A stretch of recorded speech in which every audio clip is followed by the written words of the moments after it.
안녕하세요. 남스타입니다. 최근 빌딩 시장에서 핫한 내용이 있죠. 대부분 소식 들어서 알고 계실 텐데요. 1월 16일에 기재부에서 발표한 24년 세법 개정 후속 시행령 개정안에 빌딩 시장에 좀 의미 있게 다가올 만한 개정안이 있죠. 바로 이거죠. 이 세법 개정으로 주택 건물 매매가 용이해질 전망입니다. 근데 사실 이거는 새롭게 법이 생기거나 한 게 아니고 예전으로 돌아가는 거죠. 원래 22년 10월 전까지 주택 상태 건물을 매매할 때 매도인은 물건 판정을 매매 계약일로 받고 매수인은 잔금일 기준으로 할 수 있어서 잔금 전에 근생으로 용도 변경해서 서로 받을 수 있는 세금 혜택을 다 받고 매매를 했었어요.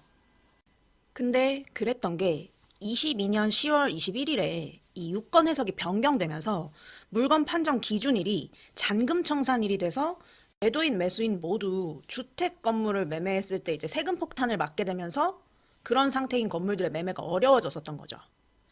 그래서 그동안 주택 건물 매매하려면 세금 혜택을 포기하거나 뭐 취득세 중과를 막거나 아니면 뭐 근저당을 걸고 소유권을 먼저 이전하고 멸실하고 대출 일으켜서 잔금을 치고 막 난리를 치면서 거래할 수밖에 없었던 건데 이 유권 해석이 이번에 개정이 된다는 얘기입니다. 원래대로. 다시 원래대로 주택 건물을 매매할 때 매도인은 물건 판정 기준을 매매 계약일로 받을 수 있고 계약서상 특약을 적어서 잔금 전 매수인이 용도 변경을 하겠다고 하면 매수인은 잔금 전에 주택 부분을 근생으로 용도 변경해서 전체 근생 건물로 취득할 수 있게 되는 겁니다. 그럼 매도인은 1주택일 경우 이 장특공이나 1가구 1주택 비과세 혜택을 받을 수 있고 매수인은 잔금일 기준 근생 건물로 취득해서 취득세 중과나 뭐 대출 관련 문제를 해결하고 매입할 수 있게 되는 거죠. 이 소식이 나가고 지금 주택 건물이나 뭐 건물의 일부 주택이 있던 매물들에 대한 관심도가 급속도로 높아졌어요. 부동산에서도 이 주택인 매물들 조건이나 금액 다시 다 확인하고 하느라 소유주분들이 전화를 많이 받고 계시다는 소문이 들려오죠. 뭐 아직 시행한다 결정된 건 아닌데 거의 대부분 99% 이상 시행될 거라고 생각하고 있는 상황입니다. 근데 이 세법이 개정된다.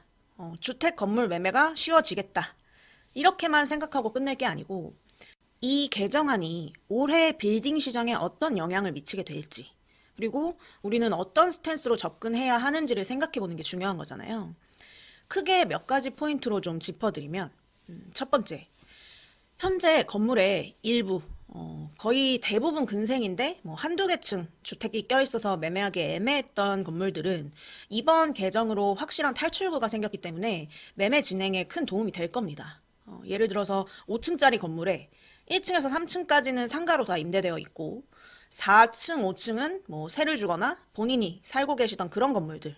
이 세금 때문에 주택 부분을 근생으로 용도 변경하기가 어렵다 보니까 매수할 사람이 그 부분에 대해서는 취득세 중과를 내야 되고 대출도 풀로 다 못 받는 상황이었기 때문에 약간 꺼려지던 매물들의 검토가 좀 더 활발해질 것으로 보입니다. 두 번째, 올해 사옥 찾으시는 분들, 본인 콘텐츠가 확실하신 분들은 기회가 정말 많이 열릴 것으로 보입니다. 가뜩이나 지금 밸류업에 대한 수요가 많이 빠진 상황이라 선택지가 많았는데 이번 세법 개정으로 주택 건물까지도 포함해서 검토가 가능해졌죠. 입지는 좋았는데 주택 건물이라 접근 못했던 매물들까지 다 검토하실 수 있게 된 거니까 열심히 발빠르게 좋은 입지를 선정하시면 좋을 것 같고요. 이와 반대로 좀 걱정되는 부분은 실사용 없이 임대 수익용 투자처 찾으시는 분들이 이 개정안 나왔다고 무작정 주택 건물 매입해서 신축하거나 리모해서 임대 맞출 생각하시면 답 없을 수 있습니다. 지금 사실상 콘텐츠 없는 분들이 주택 밀집 지역에 주택 건물 허물고 신축해서 통임대 들어오길 기다리고 있고 이런 투자 방향은 아니라고 보거든요.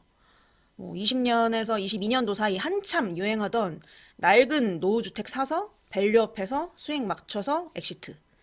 이런 방향은 지금 시장에서는 입지적으로 그게 확실히 가능한 곳들만 될 수 있는 상황이기 때문에 옥석 가리기가 2배 이상 필요한 시점이라고 생각됩니다. 본인의 투자 상황에 맞게 방향성을 정확히 설정하시는 게 가장 중요할 것 같고요. 세 번째, 건물 소유주분들. 매도인분 입장에서는 세법이 개정되면 주택 건물도 매매가 수월해질 테니 이 기회에 가격을 올려야겠다 하시는 분들이 많으실 것 같아요. 이 부분이 조금 우려되는 게 그렇게 해서 또 타이밍 놓치고 안드로메다 갈 건물들도 꽤 있을 거예요.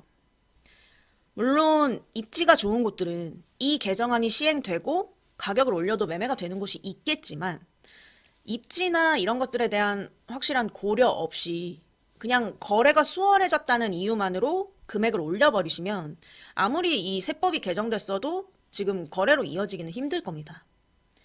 지금 곳곳에 근생 건물 과잉 공급이라는 시각은 여전하고 시국도 좀 불안정하다고 느끼는 분들이 많아서 이 수요자들의 관망세와 심중함 또한 높은 상황이라 시장에 적합한 금액이 매매에 있어서 필수적인 사항이거든요.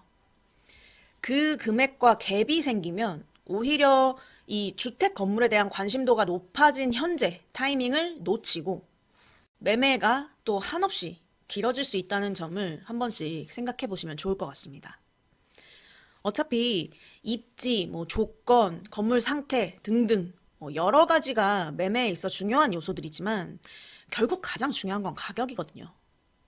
지금 매매가 안 되고 있는 매물들은 결국에는 가격적으로 메리트가 없다고 이 수요층들이 판단하기 때문에 거래가 안 되는 거라 이번 세법 개정이 매매를 조금 더 수월하게 만들어주는 장치로서의 역할은 분명히 하겠지만 거래가 성사되기 위해서는 그것만으로는 어렵다는 거죠.